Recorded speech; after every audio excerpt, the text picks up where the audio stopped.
আসসালামু আলাইকুম, সবাই কেমন আছেন? আশা করছি ভালো আছেন। আল্লাহর রহমতে আমরাও ভালো আছি। তো আজকে রান্না করব রুই মাছ, বেগুন, পটল, আলু দিয়ে আর হচ্ছে হলো গিয়ে সবুজ শাক ভাজি আর সাথে আছে বিলাতি ধইনা পাতা। তো ধইনা পাতা রাঁধছিল হচ্ছে হলো গিয়ে তরকারিতে দেওয়ার জন্য। তো আমি কেন যেন বিলাতি ধইনা পাতা তরকারিতে দিলে ভালো লাগে না খাইতে, ঘ্রাণটা অন্যরকম লাগে। অনেক ভালো লাগে এটা যদি ভর্তা করা যায়। আর দেশি ধইনা পাতা আমি সবসময় তরকারিতে দেই, বিলাতিটা তরকারিতে দিলে ভালো লাগে না। তো ১ম এ আমি যে শাকটা বসাই দিতেছি, শাকটা একবারে বসাবো। আর এই সবুজ শাক ভাজি খাইতে খুবই টেস্টি লাগে। আমার কাছে খুব ভাল লাগে।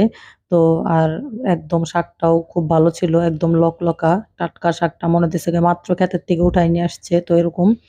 তো অনেকদিন পরে এই শাকটা পাইলাম। অনেকদিন পাওয়া যায় না শাকটা, অনেক খোঁজাখুঁজির পরে আজকে পাওয়া গেছে। তো এই যে একবারে বসাই দিলাম শাক। আর আজকে মাছ রান্না করব, বেগুন, পটল, আলু দিয়ে পাতলা ঝোল। তো ভেন্ডি আনতে বলছিলাম, ভেন্ডি আর আনে নাই। ভেন্ডি দিলেও টেস্ট লাগে খাইতে।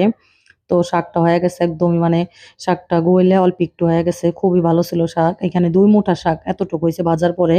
তো আমি ভাবছিলাম যে অনেকখানিক হবে, কিন্তু এতই সুন্দর শাকটা গইলে গেছে একদম। আর এখানে রাইস কুকারে ধইনা পাতা সিদ্ধ দিয়ে দিল। ধইনা পাতা যেহেতু কম, তরকারিতে দেওয়ার জন্য আনছিল, ভর্তা করার জন্য আনে নাই। তো আমি যে তরকারিতে পটল দিছি, ওই পটলের ছুলকাও আপু আবার দিয়ে দিল।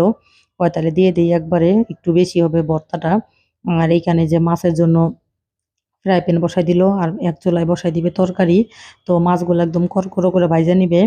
তো আপুরে বলতেছিলাম যে আপু তুই রান্না কর। তো আপু রান্না করতেছে। আর মাছ অল্প করে নিছি, বেশি মাছ রান্না করলে খাওয়া হয় না, এর জন্য আর কি। আর এখানে আপু ভালোভাবে ভেজে পেঁয়াজটা লাল করে ভাইজা এটার ভিতরে দিয়ে দিল আদা রসুন। তারপরে এক এক করে সব মশলা দিয়ে দিবে। আর পটল দিয়ে এরকম রুই মাছ পাতলা ঝোল করলে খুবই টেস্ট হয়। আর পটলটা ছিল খুবই সুন্দর একদম, জালি, অনেক বুড়া লাল হয়ে যায় পটলগুলা, গাইছে গাইছে লাগে, খাইতে অতটা ভালো লাগে না। খুবই সুন্দর ছিল পটলগুলা। আর বেগুনের এত দাম বাইরে গেছে, বেগুন ভালো পাওয়াই যায় না। আমি বলতেছি রে কি বেগুন আনলি আপু, একটু ভালো হয় নাই বেগুনগুলা। তো বলতেছে মোটের পর নাই বাইসা, এইগুলাই ভালো পাইলাম তাও নিয়ে আসলাম। তো ওই যে এখানে দিয়ে দিলাম তরকারি কষানোর জন্য। আর এখানে মাছগুলা ভালোভাবে একদম কড়া করে লাল করে ভাইজা নিবে। নয়তোবা আবার আমার হাসব্যান্ড খাবে না।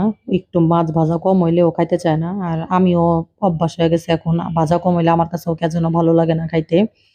তো ভাত হয়ে গেছে, রাইস কুকারে ভাত দিছিলাম আর ওই ধইনা পাতাও সিদ্ধ দিয়ে দিল রাইস কুকারে।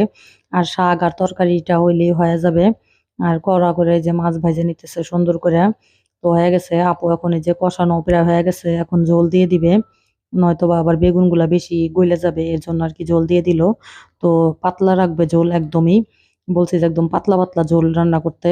তো পাতলা ঝোল টাটকা মাছের অন্যরকম টেস্ট হয়। তো এর জন্য আর কি।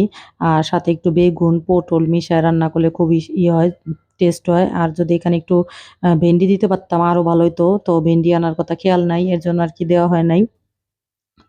তো এই তো তরকারি হয়ে গেছে, নামায় নিল তরকারিটা। আর এদিকে আবার ওই ধইনা পাতা ওইগুলা বাইটে নিবে। আর এই ভর্তা হইলে তো আর কিছুই লাগে না। এই যে ভালোভাবে বাইটে নিতেছে, ভর্তাটাও হয়ে গেছে। আর আমার তো এই ভর্তা থাকলে আর কিছুই লাগে না।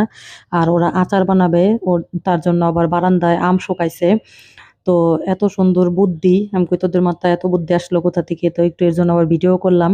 অনেকে উপকার হইতে পারে, কেননা অনেকে আম শুকানোর জন্য আচার বানাইতে পারে না। একবারে ডাইরেক্ট আচার বানানো যায়, কিন্তু ওই আচারটা বেশিদিন থাকে না। এইভাবে যদি রোদ্রে শুকানো যায়, আচারটা অনেকদিন থাকে আর খাইতেও টেস্টি লাগে।